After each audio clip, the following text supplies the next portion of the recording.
and the basis of its activities connected to the society. প্রতিষ্ঠানের কার্যক্রম সেটা economic হোক, সেটা সোশ্যালজিক্যাল হোক, এথিক্যাল হোক, অনেক রকমের কার্যক্রম থাকে। সোললি ফিনান্সিয়াল হোক, ফিনান্সিয়াল ইনফরমেশন ছাড়াও আমরা তো আরো অনেক ইনফরমেশন শেয়ার করি না? Company share. ম্যাম এই বিষয়ে কি আমি বলবো? হ্যাঁ শিওর, বলেন। ম্যাম বেসিক্যালি সোশিওলজিক্যাল অ্যাপ্রোচটা হলো মানে understand the human behaviour and social structure and cultural norms. তো এখানে দেখা যায় যে আপনার রিপোর্টে যে কথাটা ধরনের একটু কম শুনছি, ভলিউমটা একটু কম আসছে। ম্যাম এখন শোনা যাচ্ছে? আগের মতোই, ওকে, একটু বলেন। ম্যাম বেসিক্যালি হচ্ছিল এই সোশিওলজিক্যাল অ্যাপ্রোচটা বলতে বোঝা হচ্ছিল মানে to understand the human behaviour, social structure and cultural norms. এখানে হচ্ছিল এমপ্লয়ীদের বিহেভিয়ার, তারপর হলো কোম্পানির বিভিন্ন ধরনের কর্পোরেট গভর্নেন্স এর বিষয়গুলো হাইলাইট করা হয় আর কি। তো এখানে দেখা যায় যে বিভিন্ন কোম্পানি গুলো হচ্ছে আপনার এনভায়রনমেন্টাল রিপোর্টিং বা সাস্টেইনেবল রিপোর্টিং এই ধরনের ইনফরমেশন গুলো ডিসক্লোজ করে আর কি, financial non financial both of the information. Okay, so like social reporting or CSG reporting. G ma'am, Okay, তারপর environmental reporting. so these things are different from the mere what financial statements. ঠিক আছে, আমরা separately আরো কিছু statements কিন্তু prepare করছি, সেটা কোন অ্যাসপেক্টে? সোশিওলজিক্যাল অ্যাসপেক্টে। সেটা আমরা সোশিওলজিক্যাল অ্যাসপেক্টে করছি। কেন? To show our activities or our responsibilities, to be very specific, our responsibilities to the society. এই তথ্য আমি কাকে জানাচ্ছি? To whom? স্টেক হোল্ডার যারা আছে আর কি, যারা চিন্তা করে এই কোম্পানির সোশ্যাল ওয়েলফেয়ার বলতে কি আছে, to what extent the company is thinking about its social responsibility, এটা নিয়ে সে কি চিন্তা করে। সো কোম্পানির যাবতীয় ইনফরমেশন, তার করণীয়, তার পারফরমেন্স, তার অ্যাক্টিভিটিস, সে কিভাবে কি করে, সমস্ত কিছুই সে তার সেট অফ স্টেটমেন্টস সেগুলো ডিসক্লোজ করছে প্রতিনিয়ত, রেগুলারলি সে সেগুলো ডিসক্লোজ করছে। ওকে, শুধুমাত্র প্রফিট এন্ড লস স্টেটমেন্ট এবং ব্যালেন্স শিট দিয়ে সে তার রেসপন্সিবিলিটিকে শেষ করছে না, কারণ there are diverse set of stakeholders. এই কথাগুলো মনে রাখতে হবে বারবার।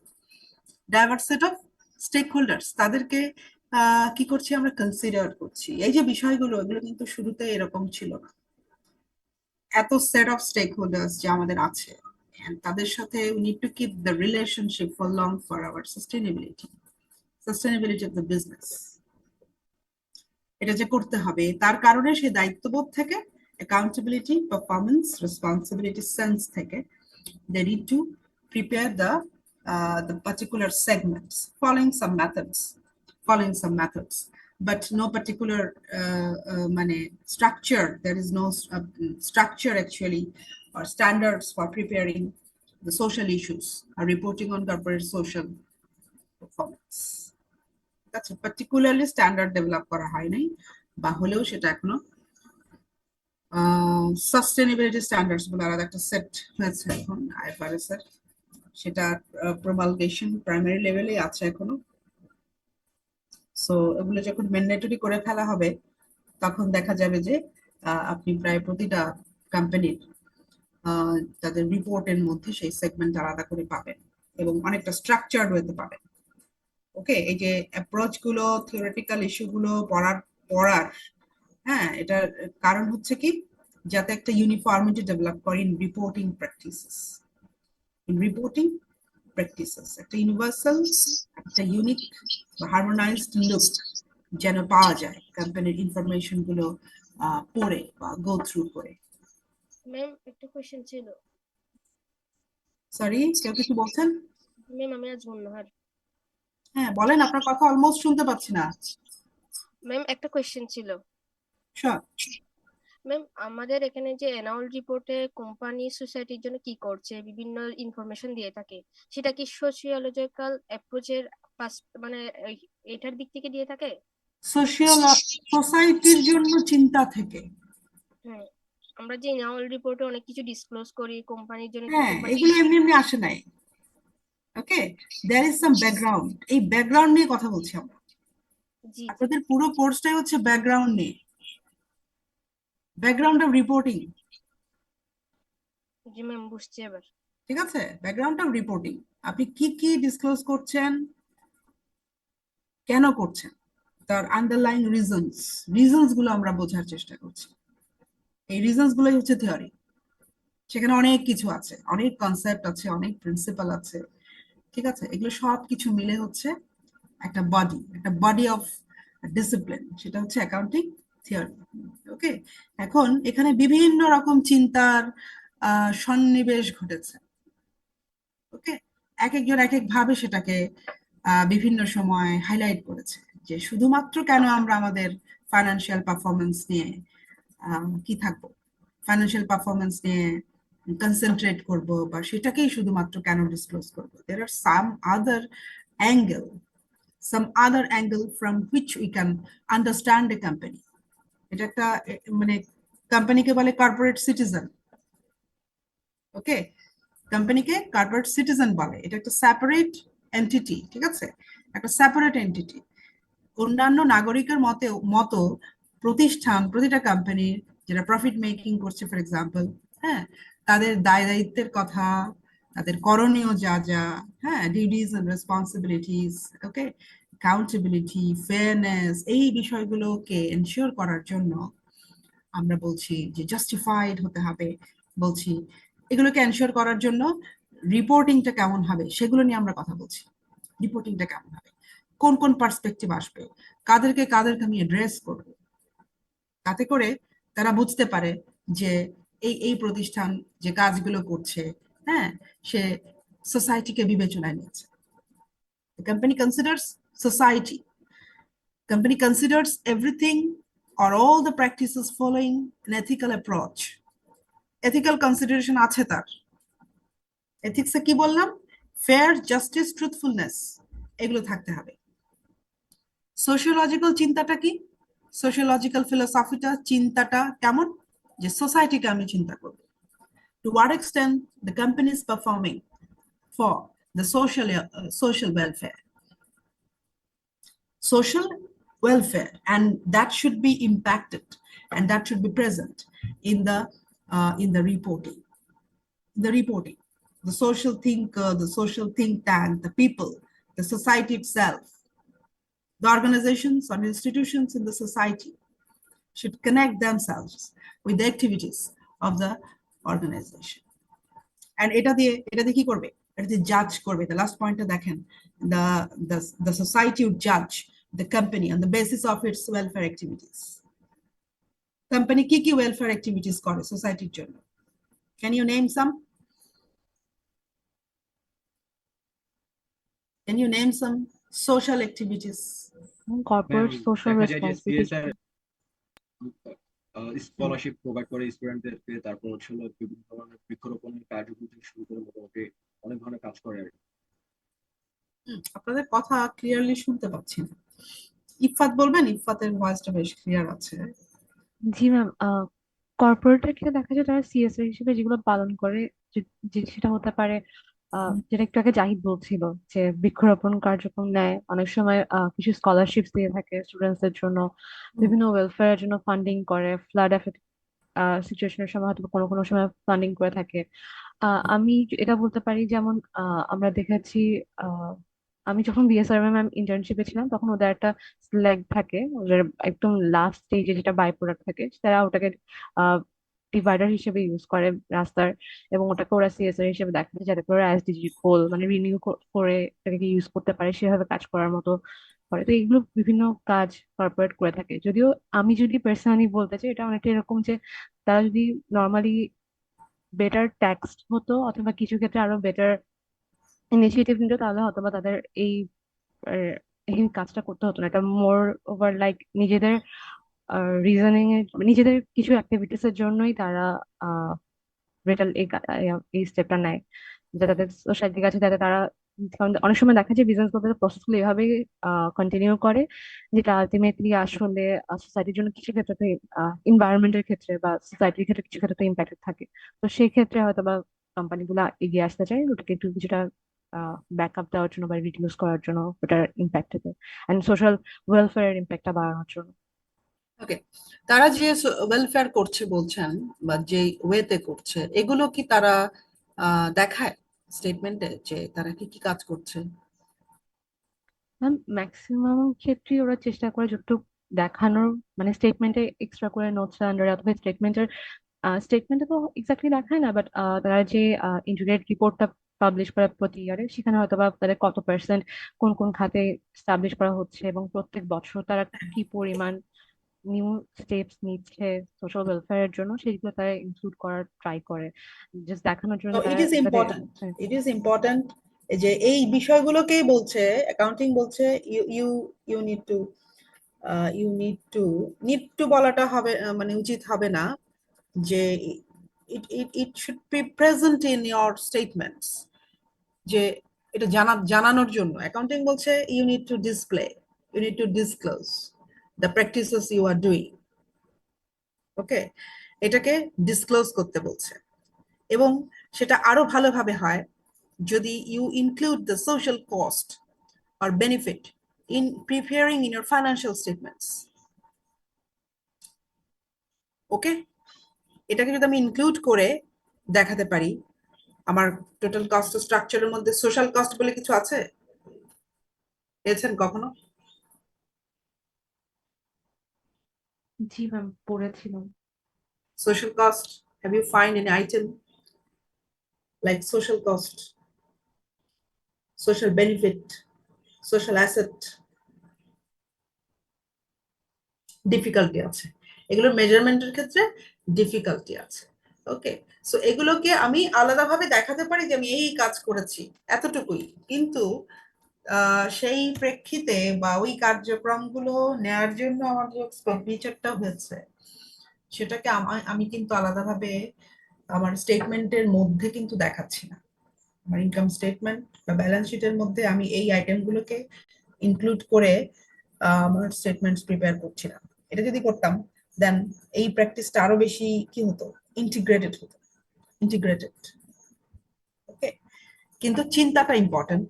How do we think, how do the company think about their sociological orientation or sociological approach?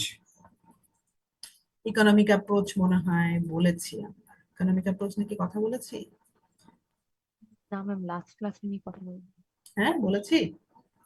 না ম্যাম, লাস্ট ক্লাস মানে সোশ্যাল। ওকে, ওকে, ইকোনমিক অ্যাপ্রোচ হচ্ছে, ইকোনমিক অ্যাপ্রোচ হচ্ছে that is the methods or the principles the accounting follows in the organization that should reflect the present economic condition or economic reality,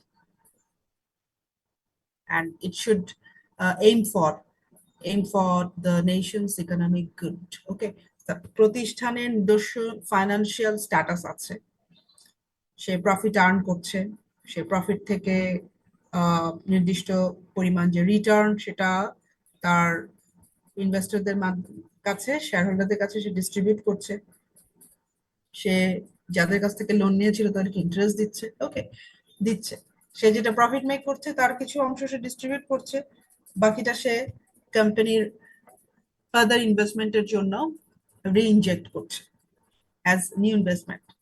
ওকে, এটা শুধুমাত্র কোম্পানির কোম্পানির একটা financial mobilisation, এটা financial mobilisation, but aggregate লেভেলে national economic পার্সপেক্টিভে এই কোম্পানির ভূমিকা কি, কোম্পানিগুলোর ভূমিকা কি দেশজ অর্থনৈতিক কর্মকাণ্ডে, প্রতিষ্ঠানগুলোর ভূমিকা কি? একক ভূমিকা পাওয়া যাবে না, কিন্তু কালেকটিভলি এগ্রিগেট ওয়েতে যদি আমি চিন্তা করি, they are all connected. In what ways they are connected?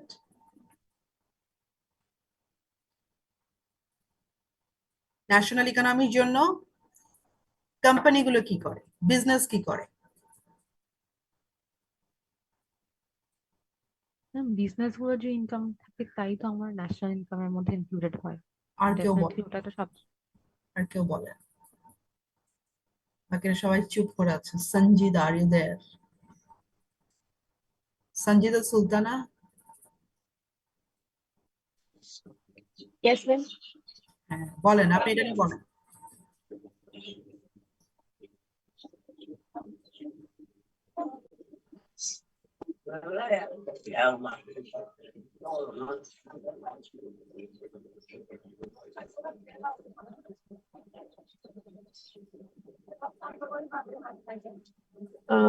Ma'am এটা হতে পারে হচ্ছে কোম্পানিতে হচ্ছে যাই হচ্ছে অর্থনৈতিক মানে ইনকাম হচ্ছে আর হচ্ছে অন্য যে কোনো সেক্ষেত্রে তো এটা ইয়াকে কোম্পানিতে যদি প্রফিট হয় সেখান থেকে তো একটা অটোমেটিক ট্যাক্স ইয়াতে চলে যাচ্ছে, জাতীয় অর্থনীতিতে চলে যাচ্ছে। হুম, তারপর হচ্ছে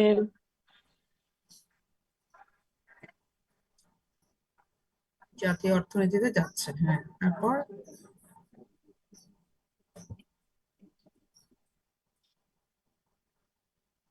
তারপর হচ্ছে কোম্পানিতে যদি কোম্পানির একটা বেশিরভাগ অ্যামাউন্টই তো ব্যাংকে জমা রাখা হয়, সেক্ষেত্রে গভর্নমেন্টের যখনই দরকার হচ্ছে গভর্নমেন্ট তো ব্যাংক থেকে লোন আকারে নিতে পারছে, তো আলটিমেটলি ইনডিরেক্ট পাবো ওই টাকাটা সরকারের কাজে লেগে যাচ্ছে আর কি। এ ধরনের এভাবে অবদান রাখতেছে আর কি। আচ্ছা, এভাবে এভাবে অবদান রাখছে। Good, good. আচ্ছা, আর কেউ বলবেন? মিস্টার আনোয়ার মোর্শেদ?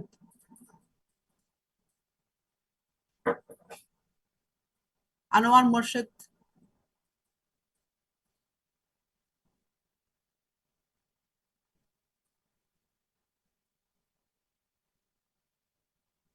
রিদওয়ান, মোহাম্মদ রিদওয়ান, 1118?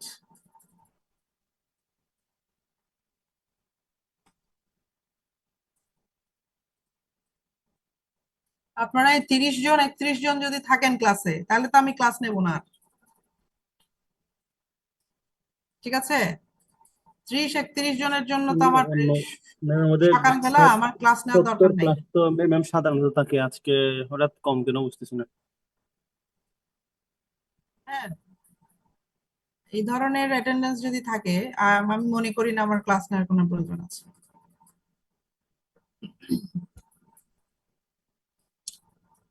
ক্লাস করতে না পারলে এটা বলতে হবে যে আমরা ক্লাস করতে ইচ্ছুক নই, এটা আমাকে জানাতে হবে।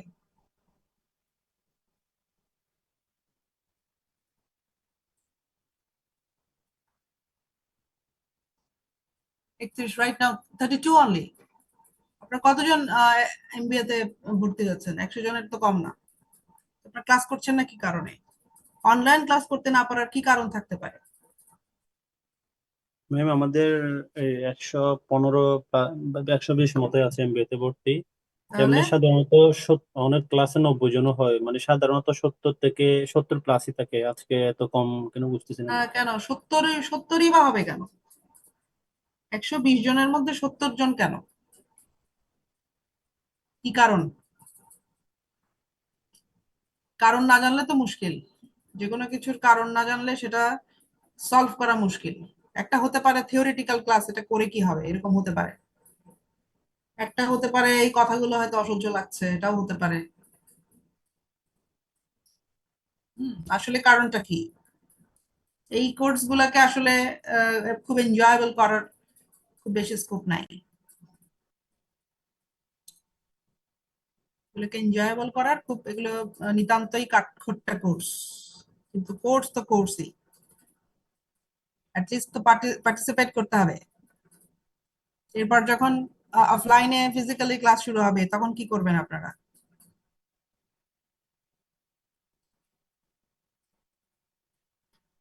অন্যদের দোষ খোঁজার আগে নিজের দোষ খুঁজতে হবে আগে। প্রত্যেককে বলছি, আমি নিজেকেও বলছি। ঠিক আছে? অন্যের দোষ খোঁজার আগে, অন্যের এগেইনস্টে কমপ্লেইন করার আগে, আগে দেখতে হবে নিজের কি কি দোষ আছে। নিজে 100% পারফেক্ট কিনা, এটা আগে দেখতে হবে। নিজে ঠিক থাকলে তারপর একজনকে বলা যায় যে you are wrong, in this sense. আপনি বোঝাতে পারছেন না, আমাকে বলতে পারবেন তখন। আপনি পড়াতে পারেন না, তখন বলেন। তার আগে অ্যাটেন্ড করতে হবে ক্লাসটা। আদৌ পারি কি পারি না সেটা